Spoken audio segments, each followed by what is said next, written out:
But here is the devastating irony. His capture did not mean his defeat. It meant the final victory of the revolution he ignited. Napoleon Bonaparte believed that by eliminating Toussaint, he would crush the rebellion. He was wrong. He made one of the most monumental miscalculations of his career. If you want to discover how an illiterate slave defeated the most powerful armies in the world, built a nation from the ashes, and changed the course of world history, stay until the end, because this story has a final twist that will leave you breathless. And if you are already hooked, give me a like right now. I will thank you when you reach the end and understand why this is the most epic story you have ever heard. Let us go back 59 years. Plantation Breda, Saint-Domingue, a French colony in the Caribbean that no one outside Europe knew by name, but everyone knew it by its products: sugar, coffee, indigo. This small colony produced more wealth than all 13 British colonies in North America combined. It was the jewel in the French crown, the economic engine of an empire. The price of so much wealth? 500,000 African slaves working to death, literally. The average life expectancy of a newly arrived slave in Saint-Domingue was 7 years. 7 years of work under the scorching sun of the sugarcane plantations. 7 years of whips, chains, and constant humiliation. Every year, the slave ships brought 40,000 new Africans, not to expand the workforce, but to replace the dead. In this hell, Toussaint is born, son of a captured African prince, according to some versions, son of common slaves, according to others. The truth was lost among the lies the colonists told to justify the unjustifiable. But Toussaint had a luck that very few slaves had: a relatively benevolent master. He was assigned as a coachman, not as a cane cutter, a distinction that meant the difference between dying at 30 or living to 50, between being illiterate or secretly learning to read. And Toussaint learned. He devoured every book that fell into his hands: philosophy, military history, the campaigns of Julius Caesar, the tactics of the great generals. He learned French, Latin, some Spanish. He became indispensable to his master, who let him manage the plantation, while other slaves were mutilated for trying to escape. Toussaint built a reputation: wise, reliable, loyal. It was the perfect mask, because while pretending loyalty, Toussaint observed. He studied the weaknesses of the system, memorized the geography of every plantation, identified which slaves were natural leaders and which were informants for the masters. France is in chaos. The French Revolution has guillotined the aristocracy and proclaimed the rights of man: liberty, equality. They shout in Paris beautiful words that did not apply to the 500,000 slaves of Saint-Domingue. The white colonists on the island, terrified of losing their privileges, demand more autonomy from France. The free mulattoes, themselves slave owners but discriminated against because of their color, demand equality with the whites. Everyone fights for power. No one asks what the slaves want. Grave mistake. August 1791. Bois-Caiman. A voodoo ceremony in the middle of the jungle. Hundreds of slaves gathered in secret. A blood pact. A simple declaration: liberty or death. The signal: burn the plantations. In a single night, the north of Saint-Domingue turns into a sea of fire. 100,000 slaves rise simultaneously. Plantations that took decades to build burn in hours. The colonists who failed to escape to the fortified cities are executed without mercy. It is the largest slave rebellion in the history of humanity. And Toussaint, the 48-year-old coachman everyone thought was loyal, is not among the initial leaders. He observes, waits, studies, because Toussaint understands something the other rebels do not yet understand. Rage is not enough to win a war. Strategy, discipline, political vision are needed. The first rebel leaders are brave but disorganized. They burn, loot, execute, but they have no plan beyond destruction. And when the colonists regroup with the support of the French army, the rebels begin to lose ground. It is then that Toussaint emerges from the shadows. How did he do it? Simple. While other rebel leaders celebrated temporary victories, Toussaint studied the enemy. He stole French military manuals. He trained former slaves in European tactics. He implemented strict hierarchies, severe punishments for indiscipline, rewards for loyalty. He turned men who had never held a rifle into soldiers who could face professional troops. But Toussaint had discovered something more powerful than military discipline: the art of political manipulation. Saint-Domingue had become a chessboard where four powers played simultaneously. Spain wanted to expand. Great Britain saw an opportunity to snatch from France its most valuable jewel. And the rebel slaves simply wanted to be free. Toussaint understood that he could play everyone against everyone. First, he allied with Spain. offering his troops in exchange for weapons, training, and the promise of freedom for the slaves. The Spanish happily accepted. They had an army of motivated former slaves fighting against France, and Toussaint crushed the French, one victory after another. He captured entire cities. In 2 years, he controlled most of the north of Saint-Domingue. The French planters he captured received no mercy. Remember the whips? He told them before executing them. Males were shot. Entire family plantations exterminated. Toussaint was not seeking blind revenge. He was seeking to send a message. The old order had died. But in 1794, France did something unexpected. The National Convention, pressured by abolitionists and desperate to recover Saint-Domingue, proclaimed the abolition of slavery in all French colonies. Toussaint saw his opportunity. He betrayed Spain, switched sides in less than a week. Now he fought for France.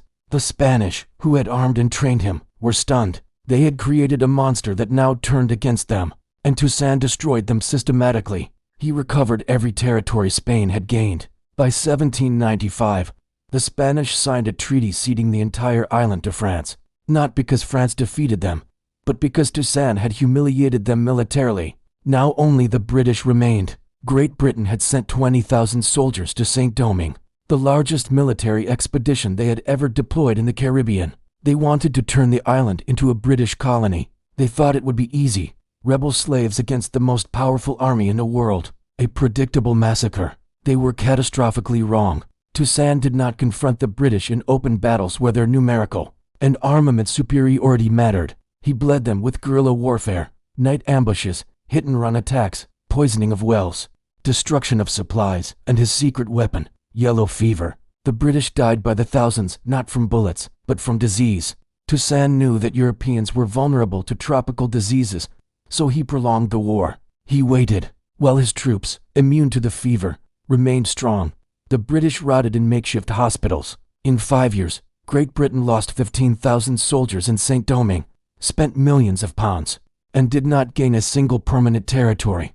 The British surrender, evacuate completely. General Maitland, the British commander, negotiates personally with Toussaint, a former slave sitting as an equal, before a general of the British Empire, signing treaties, discussing terms. It was an image Europe had never seen, and that horrified every slave owner in the world. Toussaint now controlled the entire French part of the island, but it was not enough. He invades the Spanish part.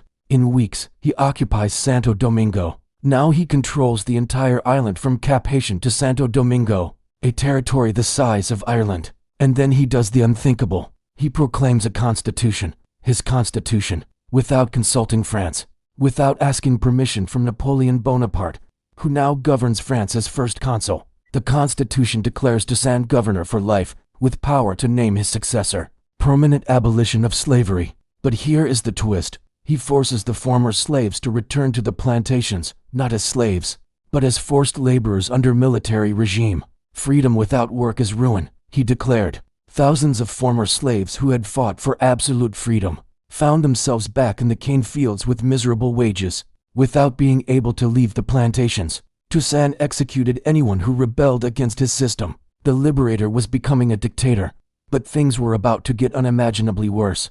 Without permission, without consultation, as if he were an independent monarch. For Napoleon, this is not just politics. It is personal. He tore out the brightest jewel from the crown of France. He tells his minister, and they will all pay for it. Every one of them. Napoleon does not tolerate challenges. He has conquered Europe, humiliated Austria, defeated Prussia, signed treaties with Russia, and a former slave on a Caribbean island dares to challenge him. Unforgivable. October 1801, Napoleon orders the largest expedition ever sent to the New World, 43,000 soldiers, 86 warships. His most trusted general, Charles Leclerc, husband of his sister, Pauline, the French military elite, veterans of the Italian and Egyptian campaigns. The order is clear: restore slavery, execute the rebel leaders, return Saint-Domingue to order. Toussaint receives the intelligence reports. He knows they are coming. He knows how many there are. But he makes the mistake that will seal his fate. He believes he can negotiate. They are French like us, he tells his generals. We are French citizens. They will respect our rights. His younger generals, Dessalines and Christophe, are convinced. They are coming to chain us again. They warn, But Toussaint, the brilliant strategist, the man who defeated 3 empires, suffers from something that destroys even the greatest: arrogance. He believes his reputation will protect him. He believes Napoleon will not dare touch the man who built an army of 20,000 disciplined soldiers. He believes France needs his experience to govern the island. He is wrong about everything. February 1802.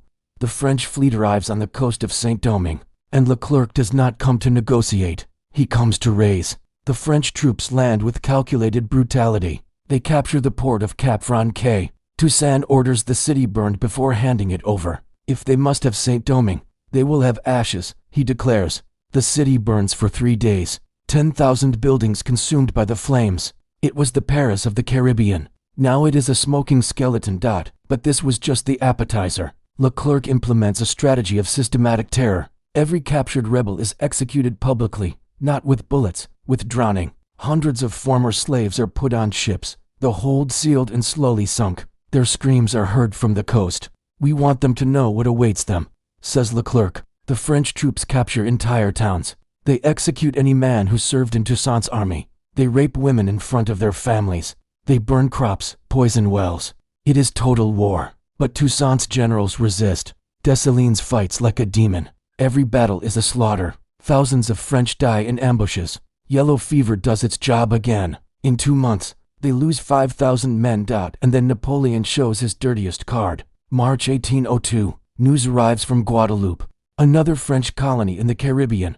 France has restored slavery there. Thousands of former slaves who believed in French promises are being chained again. Their leaders executed. The message is clear. This is what awaits Saint-Domingue. Toussaint's generals panic. Some desert, believing France has already won. Others, like Christophe, surrender under promises of amnesty that will never be kept. Toussaint sees his army crumbling. He sees that the war of attrition that worked against the British and Spanish will not work against Napoleon's sick determination. And then he makes the fatal mistake. May 1802, Toussaint agrees to lay down his arms. Leclerc promises him he can retire peacefully to his plantation, that he will live as a free citizen, that his generals will be integrated into the French army. Lies, all lies. Toussaint hands over his sword by cutting down the tree of liberty of the blacks.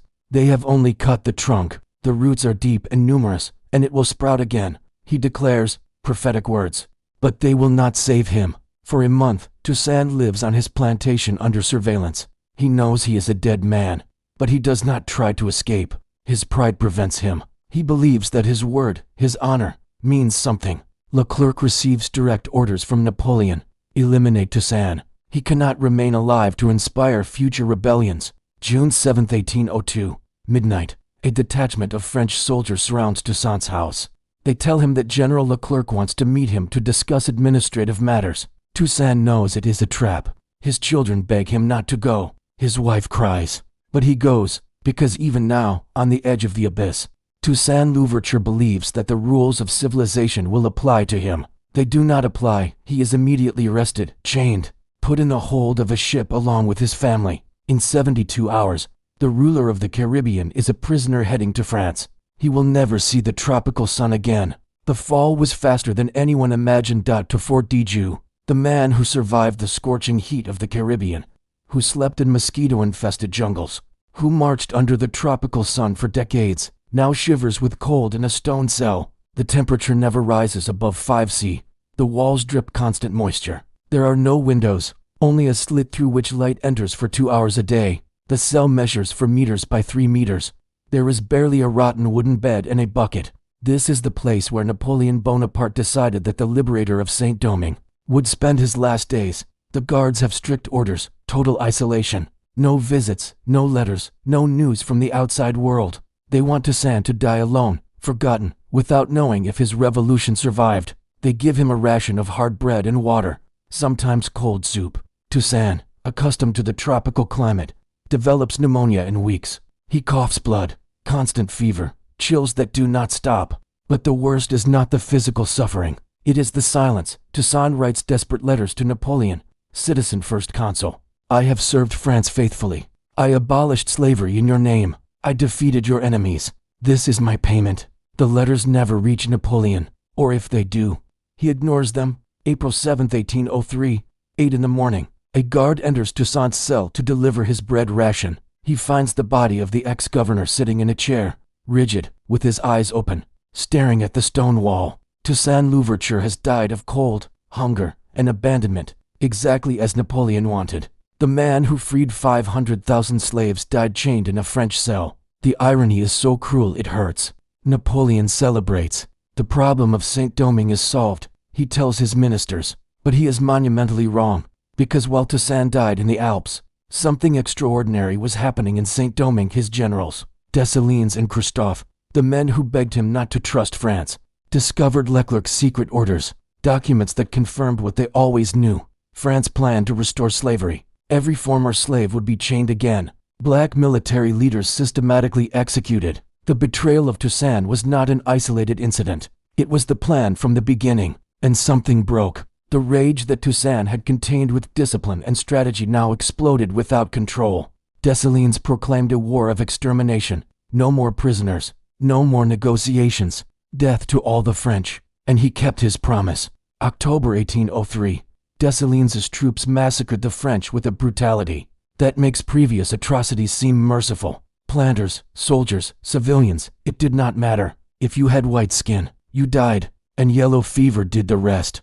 Of the 43,000 soldiers Napoleon sent, fewer than 8,000 returned alive to France. The rest died from bullets, disease, or drowned at sea during desperate evacuations. Leclerc himself died of yellow fever in November 1802. His replacement, General Rochambeau, implemented even worse atrocities, mass drownings, trained dogs to devour slaves. But nothing worked. January 1, 1804. Dessalines proclaims the independence of Haiti, the first black republic in history, the only nation born from a successful slave revolution, and they give it the name the indigenous Taino used before the arrival of Europeans, Haiti. Land of mountains. Napoleon loses more than Saint-Domingue. He loses his dream of an American empire. Without Saint-Domingue producing wealth, keeping Louisiana makes no sense.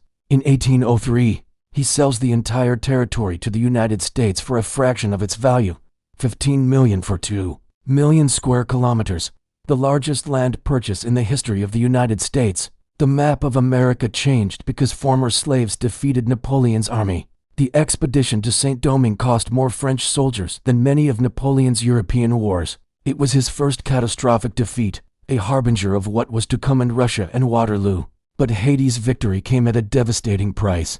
France demanded compensation for the loss of property. 150 million francs. Haiti had to pay for more than a century. This unjust and brutal debt condemned Haiti to perpetual poverty. The nation that defeated 3 European empires never had the chance to prosper. And Toussaint never knew they won. He died believing perhaps his revolution had failed. He did not know that his capture, his death, only ignited the final fire. By cutting down the tree of liberty, they only cut the trunk. His last prophetic words came true exactly. Here is the lesson that transcends centuries. Even when tyrants eliminate the leader, they cannot kill the idea of freedom they planted. Empires always underestimate the power of desperate people who have nothing to lose. Toussaint Louverture transformed 500,000 slaves into citizens. He defeated Spain, Great Britain, and France. He changed the global balance of power. And although he died chained,